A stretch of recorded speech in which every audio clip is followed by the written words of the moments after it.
உதவி தலைமை ஆசிரியர்களே, பெருமதிப்புக்குரிய என்னுடன் பணியாற்றும் ஆசிரியர்களே, மாணவ செல்வங்களே, இனிய காலை வணக்கம். இந்த நாள் இனிய நாள் என்று ஒவ்வொரு நாளும் நினைத்து கொண்டு வருவோம். உண்மையிலேயே இனிய நாள் தானா? அந்த நாளை இனிமையாக நாம் பயன்படுத்துகிறோமா என்பதை நம்ம மாலையில் நடைபெறும் தன்னாய்வு தியானத்தில் விட்டுவிட்டு நாம் கல்வி கற்கின்றோம். இந்த கல்வி எதற்காக கல்வி? பிழைப்புக்கு வழியா, அல்லது சமூக மாற்றத்திற்காகவா, அல்லது என்னை ஆளுமைப்படுத்திக் கொள்வதா என்பதை பற்றி நாம் யோசிக்க வேண்டிய கட்டாயம். டிசம்பர் மாதம் என்றாலே 2004ஆம் ஆண்டிலிருந்து ஒரு அச்சம். சுனாமி வந்தது, ஒகி புயல் வந்தது, கானா புயல் வந்தது, தற்போது ரசல் என்று பல்வேறு புயல்கள் வந்து கொண்டிருக்கின்றது. ஆனாலும் மழை என்றால் நாங்கள்லாம் படிப்பு காலத்தில் மழை என்றால் இனிமையாக வரவேற்போம், மகிழ்ச்சி மிக்க காலமாக இருந்தது. தற்போது மழை என்றால் அச்சம் தரக்கூடிய காலமாக இருக்கின்றது. மாணவர்களுக்கு அது ஒரு விடுமுறை நாளாக அரசாங்கம் அறிவிக்காதா என்ற எதிர்நோக்கில் நாம் இருக்கின்றோம். ஏன் இதை பற்றிய புரிதல் நம்மளுக்கு இல்லை என்றால், இன்று இயற்கை மனிதர்களை அவ்வளவு பாடாப்படுத்திக் கொண்டிருக்கின்றது. ஒரு ஆண்டு முழுவதும் பெய்யக்கூடிய மழை ஒரு நாளில் 1 மணி நேரத்தில் அல்லது 2 மணி நேரத்தில் பெய்து முடிப்பதால் ஏற்படக்கூடிய பேரழிவுகள் ஏராளம். அண்மையில் வயநாட்டில் நாம் பார்த்தோம், தற்போது சென்னையில் நாம் பார்த்து கொண்டிருக்கின்றோம். இப்படி உலகம் முழுவதும், இந்தியா மட்டுமல்லாமல் உலகம் முழுவதும் ஏற்படக்கூடிய இந்த பேரழிவுக்கு காரணம் மனிதர்களுடைய பேராசை. இயற்கை மனிதர்களுக்கு கொடுப்பதை மனிதர்கள் தனக்கு தேவைக்கு அதிகமாக வாங்கிக் கொள்வதனால், பெற்றுக்கொள்ள நினைப்பதனால் ஏற்படக்கூடிய பாதிப்புகள் என்று நாம் நினைக்கின்றோம். காலகாலமாக பழைய விவிலியத்திலிருந்து புராணங்களில் எல்லாம் கூறப்பட்ட கதைகள் தான் பெருமழை. ஆனால் தற்போது அத்தகைய மழை ஒரு அச்சத்தை ஏற்படுத்தி இருந்தது. காரணம் பருவகால மாற்றம். ஏன் இந்த பருவகால மாற்றங்கள்? புவி வெப்பமடைதல் உலக நாடுகள் எல்லாம் அச்சத்துடன் எதிர்நோக்கி கொண்டிருக்கின்றது. பெரு நிறுவனங்கள் தங்களுடைய லாப நோக்கத்திற்காக அடித்தள மக்களை கசைக்கு புரியக்கூடிய காட்சிகள், உழைப்பிலும் சரி, வளங்களை சுரண்டுவதிலும் சரி, ஏராளமான நிலைகள், ஒரு வரம்பற்ற நிலைகளுக்கு அவர்கள் தங்களுடைய லாப நோக்கிற்காக செய்யப்படுவதனால் இந்த சுரண்டல்கள், இதையெல்லாம் நாம் பாடங்களில் படிக்க முடியாது. பாடங்கள் ஒரு சில விஷயங்களை மட்டுமே நமக்கு கற்றுக்கொள்கின்றன. ஆனால் பாடங்களை தாண்டி நாம் பயணிக்கக்கூடிய இடம் நூலகம். அந்த நூலகத்திற்கு சென்று தினசரி வரக்கூடிய நாளிதழ்களை நாம் வாசித்தோம் என்றால் சமூக நடப்புகளை நாம் சிந்திக்க முடியும். இதற்கான தீர்வுகள் எல்லாம் உங்களிடமே இருக்கின்றன. நாங்கள் என்ன சார் செய்ய முடியும் என்று நீங்கள் கேட்பது எனக்கு புரிகிறது.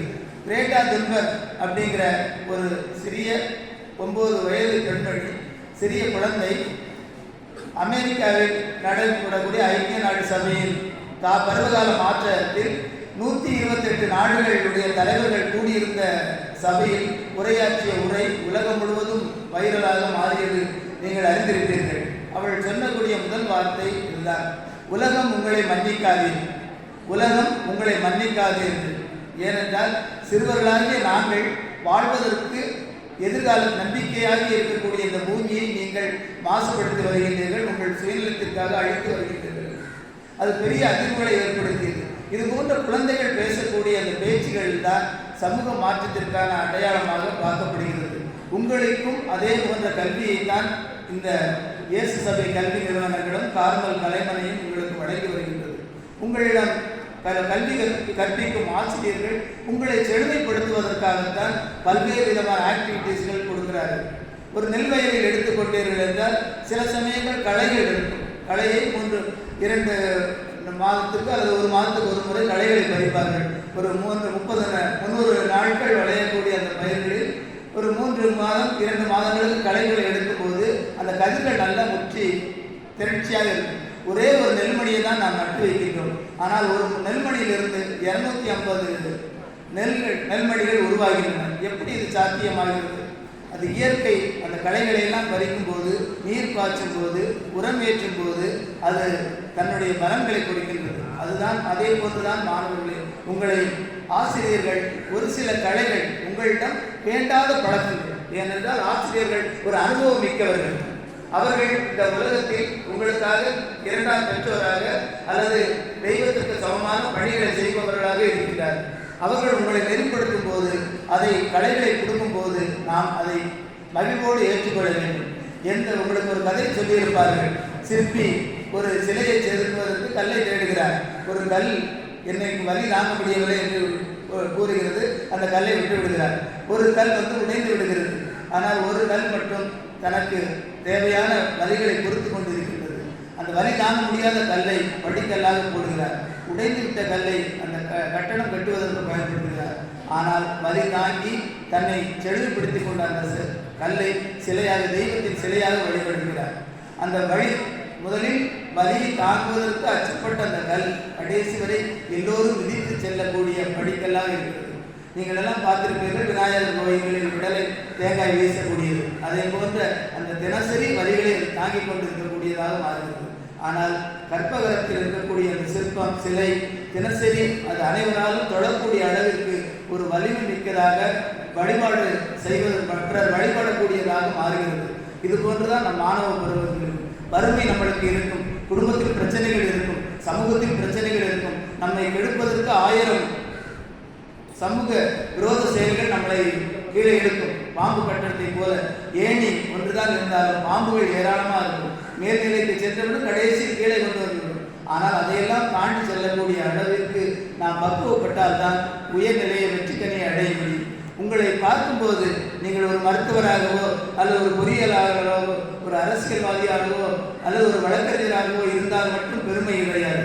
மனிதநேயம் மிக்கவர்களாக, மனித உரிமைகளை காப்பவராக, அடித்தட்டு மக்களுக்கு நலம் பாதிக்கக்கூடாத எந்த விஷயத்தையும் செய்ய தயங்குபவராக, பிறருக்கான உரிமைகளுக்கு போராடுபவராக உங்களை பார்க்கும்போது கார்மல் அன்னை பெருமிதம் அடைவார். உனக்கு கற்றுக் கொடுத்த ஆசிரியரும் நாம் கற்றுக் கொடுத்த நெல்மணி 50, 100, 200 பலன் வந்துள்ளது என்று நினைப்பார்கள். அதைத்தான் நாம் நம்மளுடைய கல்வி முறை நம்மளுக்கு கற்றுக் கொடுக்கிறது.